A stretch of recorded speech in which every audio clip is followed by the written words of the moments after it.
From crime dramas to cooking shows, tension music is a staple of the production music composer's portfolio, and we are always looking for new, creepy, tense sounds and textures that we can add into our cues. Well, if that's you, then I believe there are two pieces of gear you need to have in your arsenal to make tension music. We're going to talk about that and look at those things applied to a recent tension cue called Incision Decision on my week 51 vlog check-in.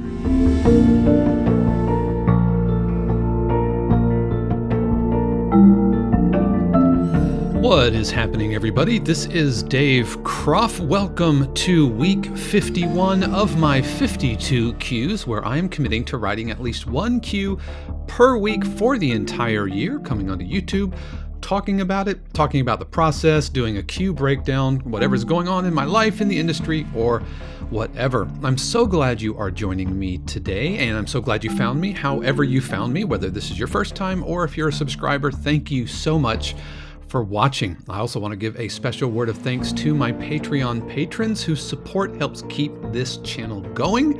We're going to have more information about my Patreon at the end of the video. Today, we're going to be talking about the two pieces of gear that I think every tension music composer should have in their arsenal. If you want to skip over the vlog portion and get directly into my cue breakdown of this cue that we're listening to right now, it's called Incision Decision, then you can check out all of the information and the timestamps in the description below. So we're going to be talking about the two pieces of gear that I think all production music composers, especially tension music composers, should have in their arsenal. I'm going to tell you what they are just right on the front end, and then I'm going to demonstrate them and show you kind of where you can get them. The first thing is a bow, a cheap student bow, not an expensive bow, but a cheap student bow. This bow was actually gifted to me by an orchestral or an orchestra teacher friend of mine, and they just had some old student bows that they were going to throw away because, you know, once they get unusable for students, then they just kind of toss them. And so she was throwing them away, and so she gave me this one and a bigger one. I think this one is a viola bow. I think this one is a cello bow, or maybe a student-sized cello and bass. But they're not expensive at all. So that's the first piece of kit. The second piece of kit that I think you should have are friction mallets.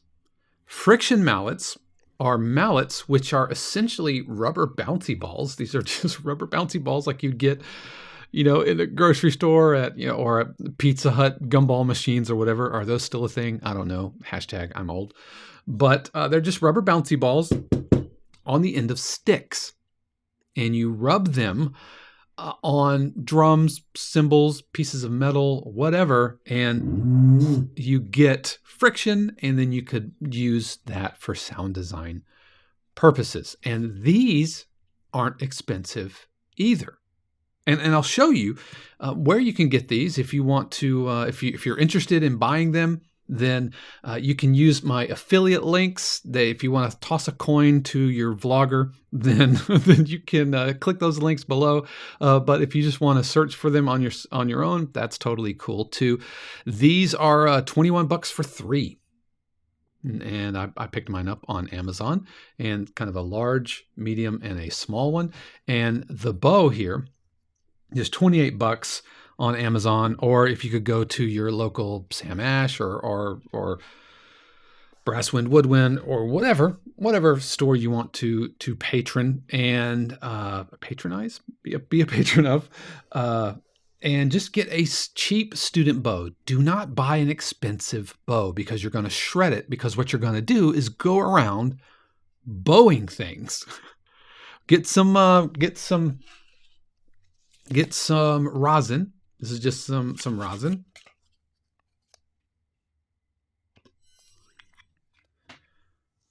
Rosin up your bow here. And I recommend bowing cymbals. Now, this is a 22-inch stag china cymbal. I think it set me $100. I could do a lot with it. The reason I like China cymbals is because they have kind of a built-in handle. Now, the reason this one's on a stand is because the 22 can get pretty heavy. But this little knob here makes for a really good handle. So even if you don't have a cymbal stand, you can take the cymbal and bow it, and you get this sound.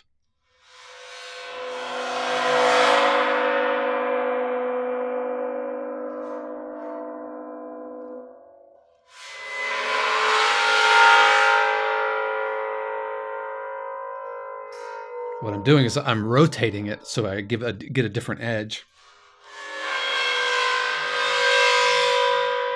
Let's try the little guy. See how this one sounds.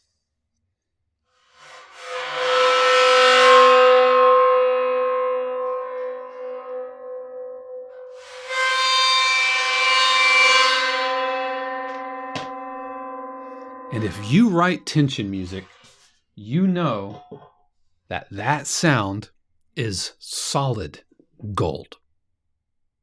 Gold for tension music. For intros, I put mine at every phrase point. I'll do a bowed cymbal, and in my cue, Incision Decision, we're going to look at that.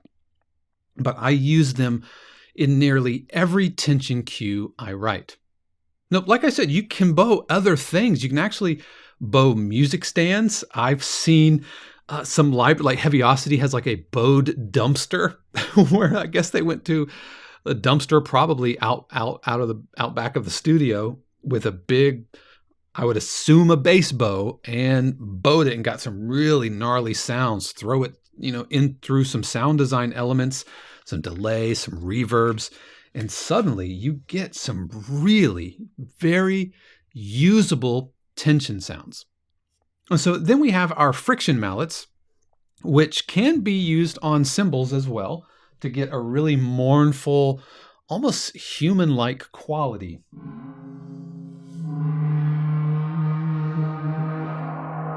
Let me do this guy a little bit closer to the mic here.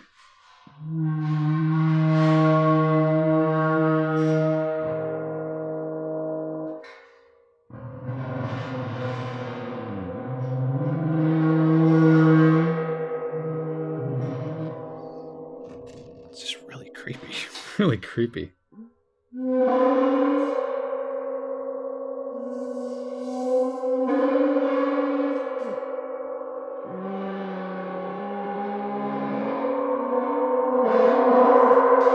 Really creepy sounds, but you can also use the edge here.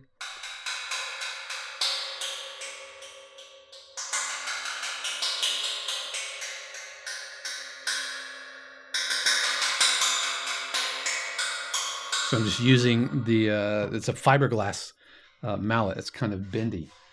But you can also use the friction mallets, and what I use them on a lot are drums, specifically frame drums. Now this frame drum is usually sitting behind me. It's a 22-inch Remo frame drum. Nothing fancy at all about this frame drum, but listen to this. This is the medium friction mallet on the inside of this frame drum.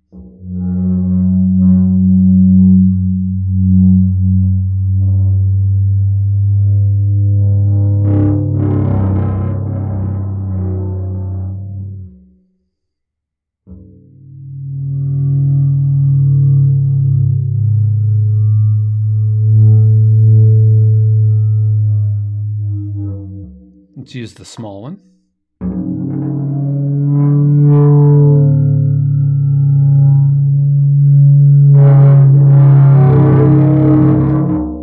Use the big one. Big one's not quite as grippy.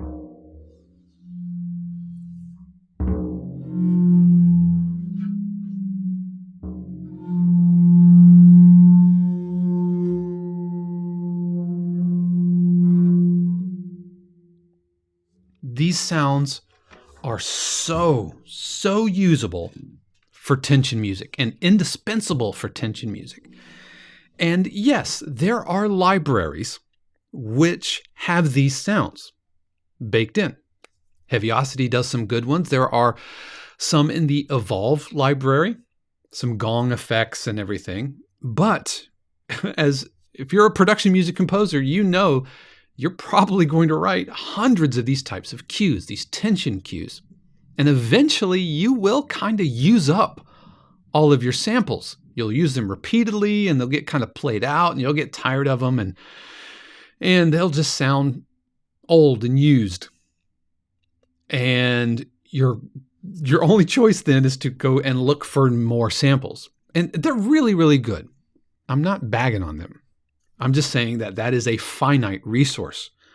However, you get your own bow, you get your own mallets, and that is a nearly infinite resource because you can just keep adding more cymbals or more pieces of sheet metal or different sized drums or different drums with different tunings. Just go around your house. What would it sound like if you take your cookie sheet and did a friction mallet thing on that? You know what? Let's find out.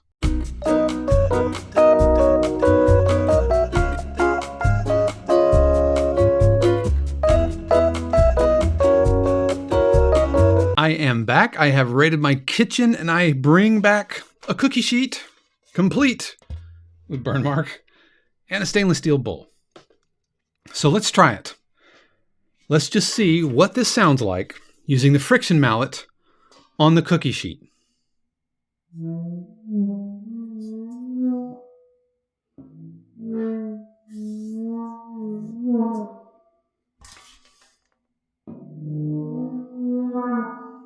That's nice.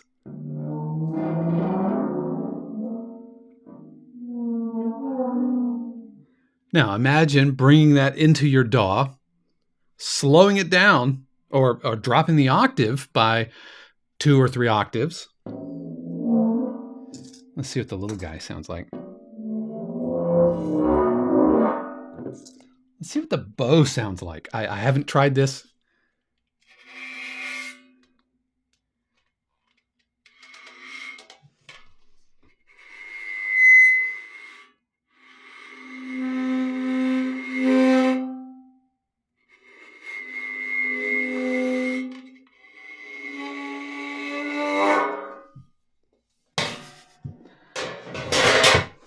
Let's try the bowl.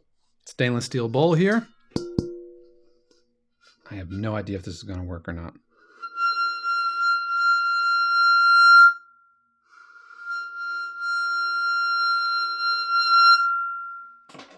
Let's try with the friction mallet.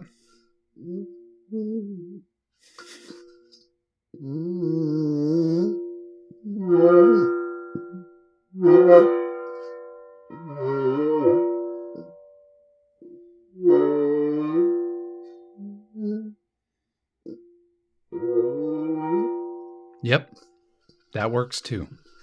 So, friction mallets, a good cheap bow, and you have nearly limitless options.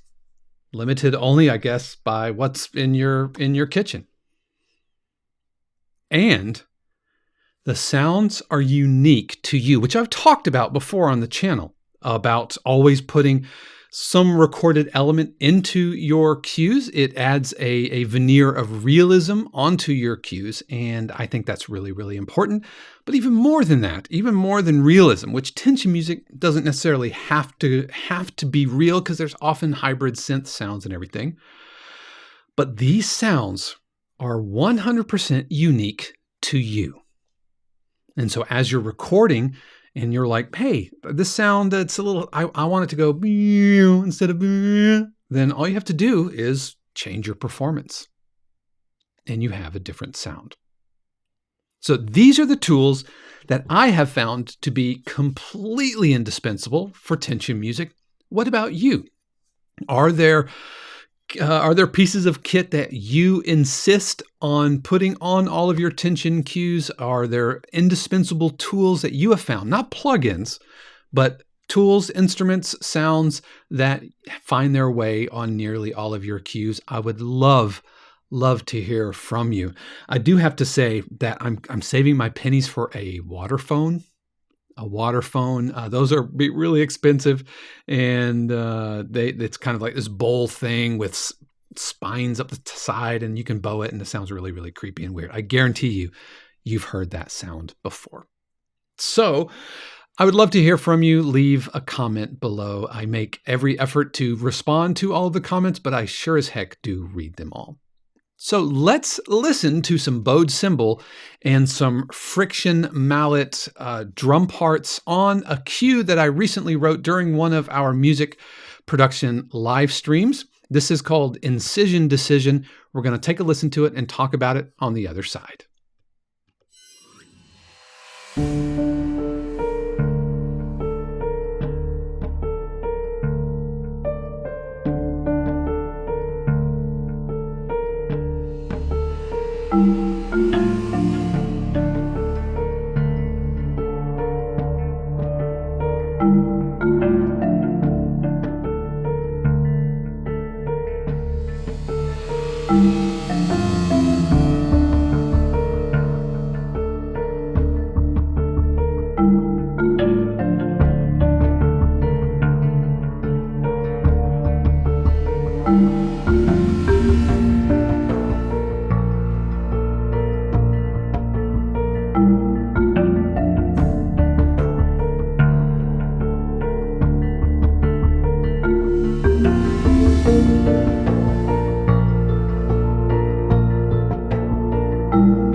Incision Decision, a cue that was written during one of my patron-only music production live streams, and features the bowed cymbal, this bowed cymbal, and the drum effects. And just let's go ahead and dive right into these. So tension cues, I typically start out with a bowed cymbal, something to kind of to get the cue going.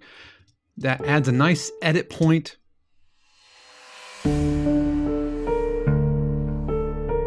And so you can see I do one of these bowed cymbal effects at every phrase.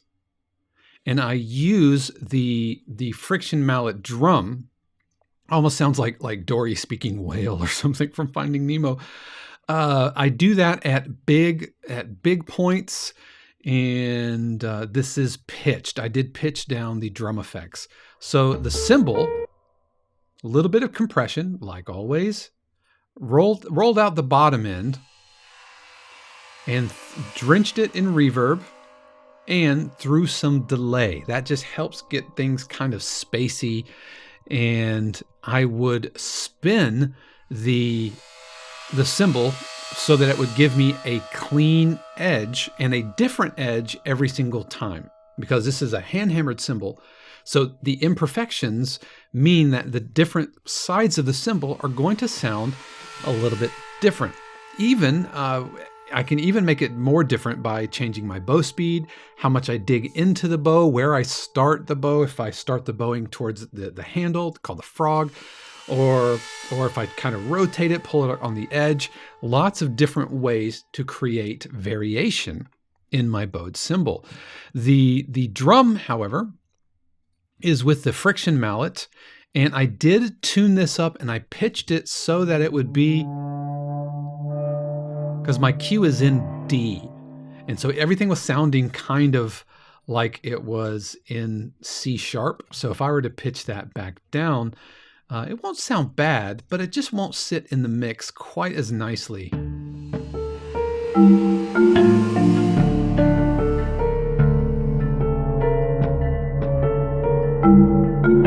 Right? It's okay, but this guy sounds much better. Pitched up.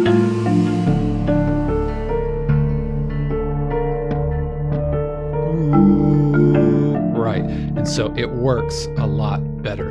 Also, with this one, I have delay and 2 reverbs. Here it is kind of by itself.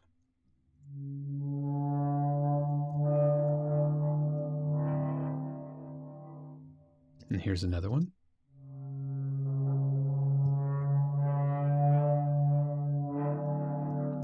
And I'm recording these using my XY Samson CO2 microphones.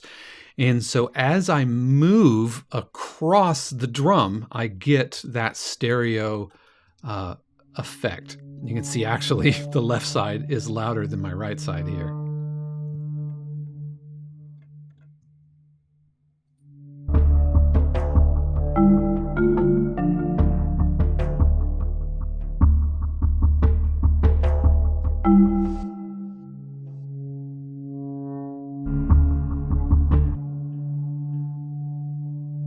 It says boom.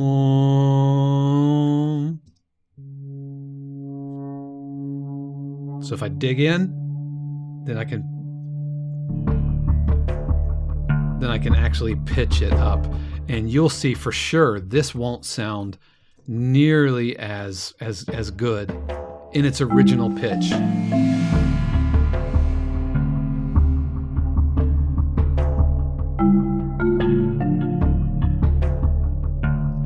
I mean, it's okay, but tuned up,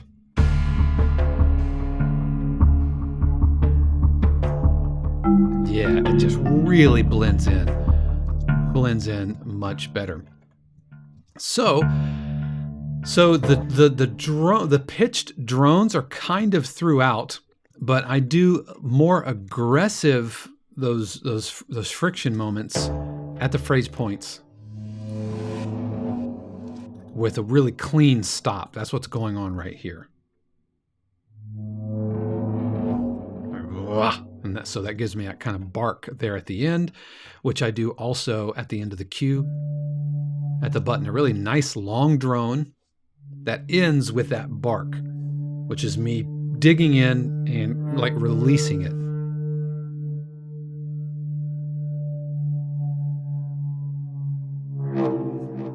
So something like this would be so difficult to try to do with a MIDI instrument, and it would involve auditioning patch after patch, or just going through sample after sample after sample to try to find a 1, 2, 3, 4 bar long drone at 74 beats per minute that ends with a little bark.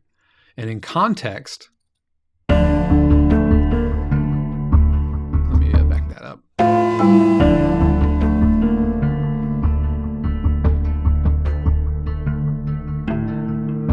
Kind of blooms in the second bar.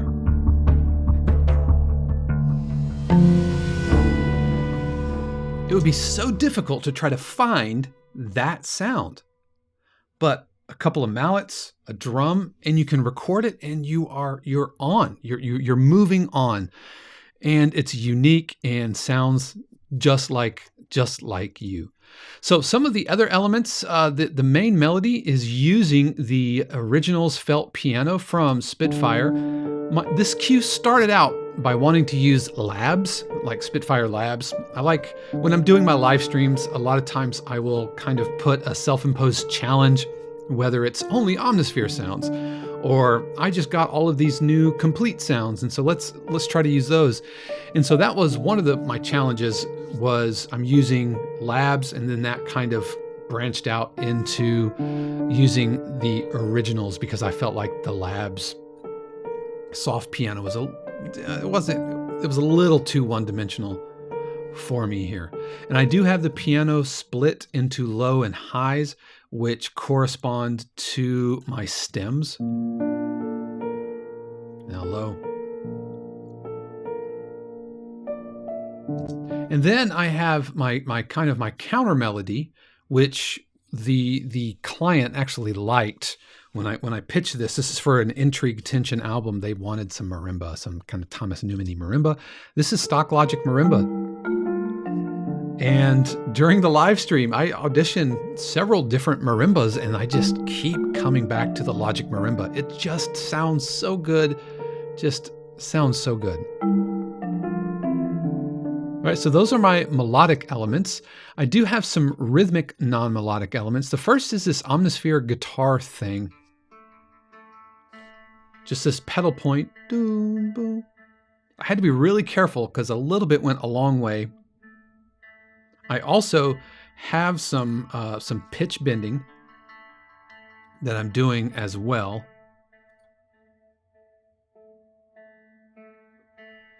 On top of some modulation, so the sound's kind of open. It's what I like about those Omnisphere sounds, is they kind of bloom and then you can close them back up, sprinkle in some pitch bends.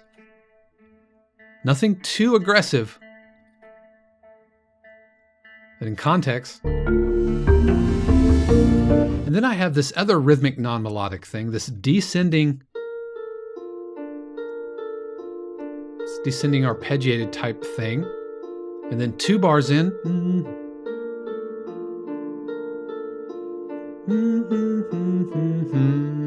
Then that sticks, that landing, and that keeps going.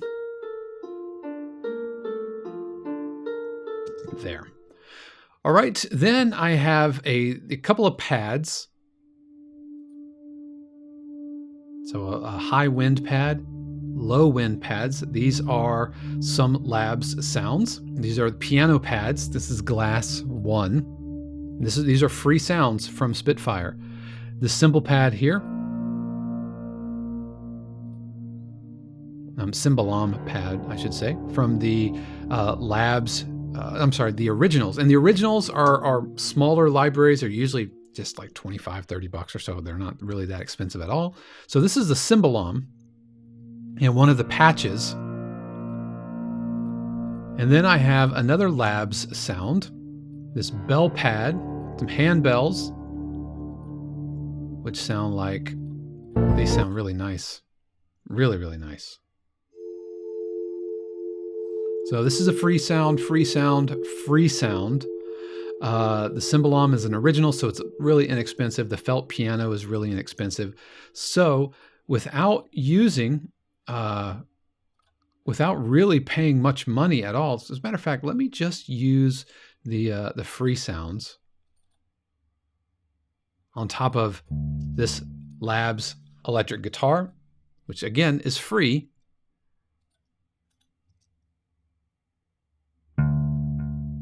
I'll move on a little bit.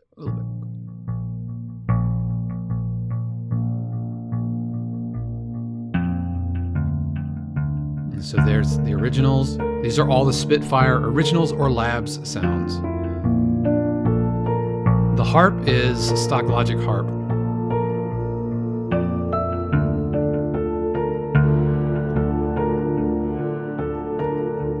Yeah. So again, my challenge was, or my restriction, I don't want to say it was a challenge because I could branch out of it if I wanted to, but my restriction was to limit myself at the beginning to Labs sound. That got into originals, and then by then the cue had started taking off. Some other sounds that I've got, my Tinglick from Sonic Couture. And if you don't know what a Tinglick is, do they have a picture of it? Yeah.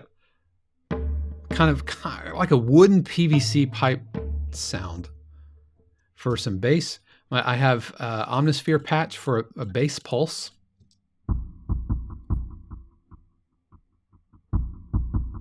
And so these types of synth pulses are almost required for these types of tension cues.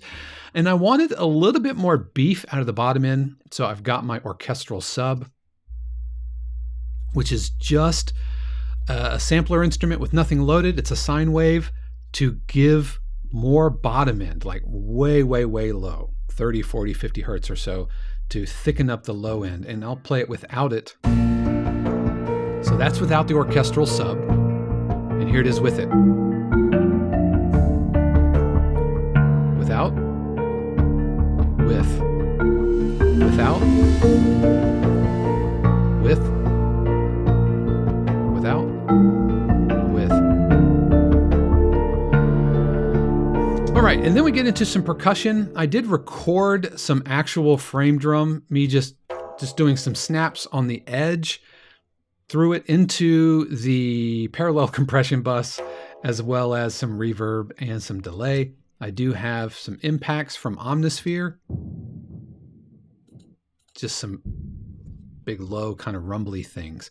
And you put all of that together into my very typical production music form. Start with the melody. Every phrase we're building, building, building. Then with this being a intrigue or a light tension cue, we're going to hold out on one chord for several phrases and use the harmonic change as a ramp up of energy. This is one thing I have beef with Logic is if you start if you start the phrase, sometimes the sustain pedal doesn't kick in, and that's annoying. I think it's a bug. They might have fixed it. I'm still on Logic 10.5.1, I think. No, 10.4.1. So there's my harmonic change. Go back to the one chord, add up some new sounds, add up some octaves. And that's going to lead us around the minute mark into my breakdown.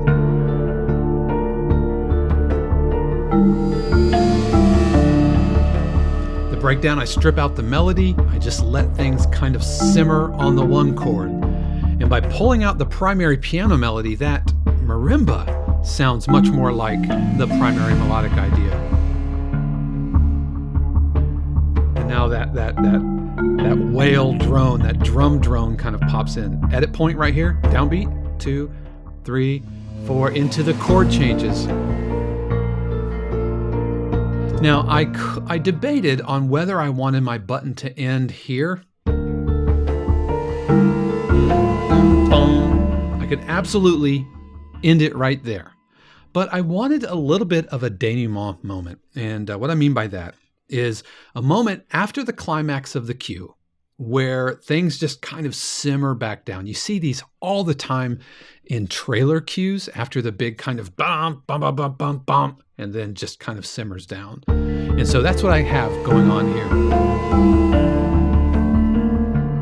It's kind of like a little chunk of breakdown at the end of the cue, but it doesn't quite break down as far as it does in the actual breakdown. And then we hit our landing, and there we are at the end of the button. So that is Incision Decision, featuring those bowed cymbals and the friction mallets on the drums.